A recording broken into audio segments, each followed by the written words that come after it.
What is going on, everybody? It's your boy Nothing But Skills, and today we're going to be taking a look at my most up-to-date LMG build for the Raid. So this is the build that I run in the Raid when I want to run an LMG. I run this. It's pushing almost 40k damage. Yes, it's at like 39 something, and it puts in a lot of work. It hits really hard, and it still has 70 to 80% damage to elites depending on what mask I use. So let's get into the build. So if we take a look at this build, you're going to see I have the sharpshooter as my specialization, right? So I'm running sharpshooter. I recommend this because it works great, especially when you get all the way to Razorback and you can hit those weak points pretty good. But I am running an M60. I'm running 8 offensive, 11 defensive, 2 utility. My armor is at 290,000, 63,000 health, and 325 skill power. Now my black market is at 39.3. So almost at 40k, right? Almost at 40k. It has 525 RPM and the mag size is 120. I do have unhinged on here. You remember you get that 20% weapon damage. Always recommend on all of your LMGs. I do have extra on here, which is going to give me that 20% magazine capacity. So that's why I'm at 120 versus 100 rounds. I would like to have a Legro on here for the rate of fire, right? The 10% rate of fire. But this is what I have rolled on this one. And then I have in rhythm, while equipped, enemy kills have a 5% chance to refresh active skill cooldowns. Remember, this can only occur every 60 seconds. So the way I have this modded, I am running a C79 scope, 5% damage to elites, works with a nemesis. I am running a 5% rate of fire belt, an angle grip, 10% stability, and then 5% damage to elites on the muzzle. Now I am running this with the nemesis, and remember that scope works with the holster talent on the nemesis. That is the extra 25% headshot damage when scoped in with your current weapon. And that works with the black market M60. The pistol I'm going to be using is the sharpshooter pistol. And I'm using this also for the holster talent, that 5% weapon handling. So definitely, since you don't really use your pistol, that's a really good talent to have when running a LMG.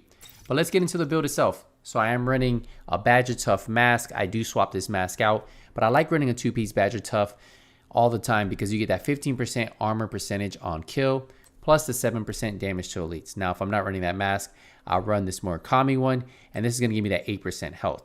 But with this Badger Tough, I do get 2 blues right here, so I get health on kill, and I get that 45% damage to elites. The big difference between this and the Murakami mask is I also get a talent that has 10% damage to elites. So I'll gain some damage to elites on that build if I run the Murakami mask, because I do get that extra 10%, but I do lose 3% because this one only has a 42% damage to elites. That one has a 45, so I lose 3% there, but I gain 7% from the roll hard hitting. I become a really big fan of 2-piece Badger Tough just because of the percentage of armor you get back on kill, and it helps. It helps a lot, especially when you're trying to run and gun. Now I finally got a really good Petrov chest. This gives me 10% flat out damage, LMG damage. 1-piece Petrov.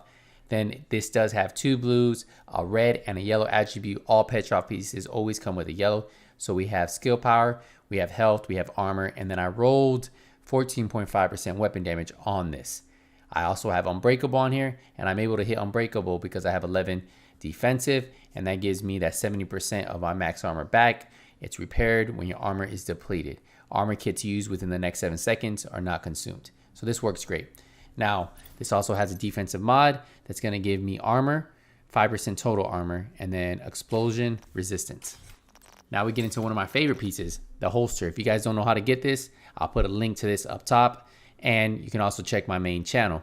This holster is amazing because it has that swapping to your pistol reloads all weapon. So what you do, instead of having to reload the LMG, you swap to your pistol, you swap right back, and in a matter of seconds, you're fully loaded and ready to rock and roll. This comes with 2 offensive on all of these holsters. That's why I really like it. I have LMG damage on here, pistol damage, weapon damage, and I have another one with damage to armor, LMG damage, and weapon damage. And then I have 1 utility mod slot that gives me chem launcher, skill power, and 4% outgoing healing. So for the Kneepads, we're running Gilligar Kneepads. This has 15k armor on here.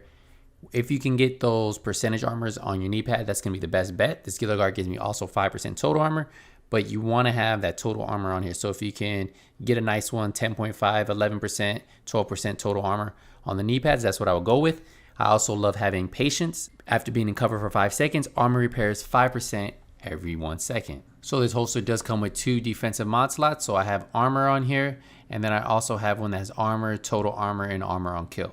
So definitely something you want to pay attention to, and stacking a little bit more armor on kill if you're going to run 2-piece Badger Tough will help you get that armor back in bigger chunks than if you just had no armor on kill stacked on this build. So if we get into the gloves, you're going to see that we are running the Alp Summit gloves, 20% skill haste. Now this has 10% LMG damage. It has hard hitting, so 10% damage to elites, and then these come with an offensive mod slot. Now, if I'm not going to run my Badger Tough mask and I want to run my Murakami mask that has 1 less blue, then that means I have to run gloves that have a blue. Now this Providence one gives me skill power. It also gives me 11% damage, and then it gives me that health. So I get that blue roll that I needed, but my damage goes down slightly, but I get a little bit more damage to elites, and they both have hard hitting. So that's the big difference between the two. If I want to get a little bit less damage to elites, then I can run a little bit more damage. But if I want to run a little bit more damage to elites, then I might have to sacrifice a little bit damage on the build. If we get into the backpack, this is the second piece of Badger Tough. This gives me that armor percentage on kill, 15%. This has health.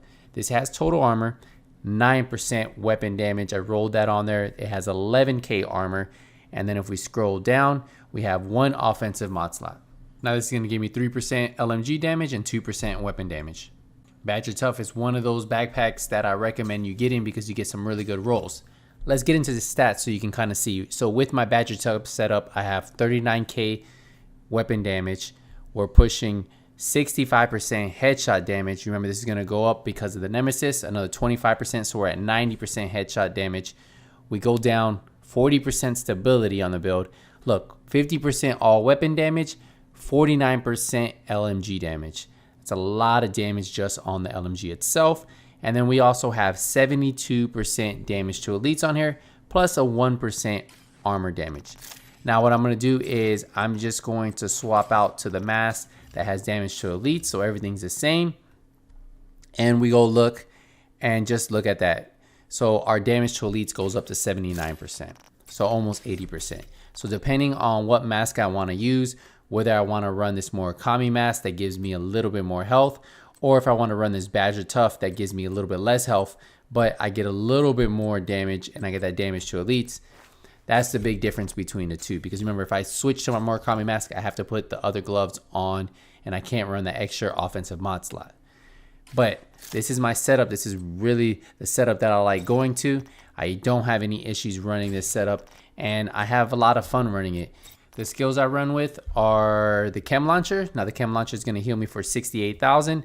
I do have a 34% heal on here with a Chem Launcher skill power mod on here. And I think I can actually bump this up a little bit, but we're going to leave it like that. And then we also have my Revive Hive. That's going to give me a little bit quicker Revive Hive comeback. So we have this skill haste right here. So it's going to drop it down just a little bit so I get my Revive Hive back a little bit quicker. I'm running 2 Hive skill power mods on here. So I always feel that if you're going to run anything in the raid, running the Chem Launcher and the Revive Hive are kind of your go-to, unless you're running some type of specific build. If you're running those speed runs, you might switch up your skills a little bit. But overall, if you're just running through the raid, I feel like those are common knowledge, the best way to stay alive. You have a nice little Chem Launcher heal, and you have a nice little Reviver Hive. So this right here is still my go-to LMG build, 100% still my go-to LMG build. If I'm not running a speed run, then I run this. Like if you guys aren't trying to go for those fast times, I mean, you can even have somebody run this because pushing 39,000 damage on LMG is still good. Now you do want to be running the Sharpshooter because you want those TAC 50s for the weak points on Razor. I'm telling you, it will save you guys a lot of headache and a lot of time trying to break those weak points. Just hit it with the TAC 50 and you guys are good to go. So definitely make sure you guys are running the Sharpshooter. And if you guys aren't on the inside, that is probably the best thing for you guys to be running. So get this build together, jump into the raid, have some fun, and beat that raid so you guys can get that Eagle Bearer. And before you know it, you guys will be completing these runs in no time and having fun do it. Now, I would recommend start getting your builds ready because in the near future, we should be having our second raid. But until then, keep grinding, keep asking questions. If you need any help, use the comment section down below. Thank you guys again for all the support. Until the next video, nothing but skills out.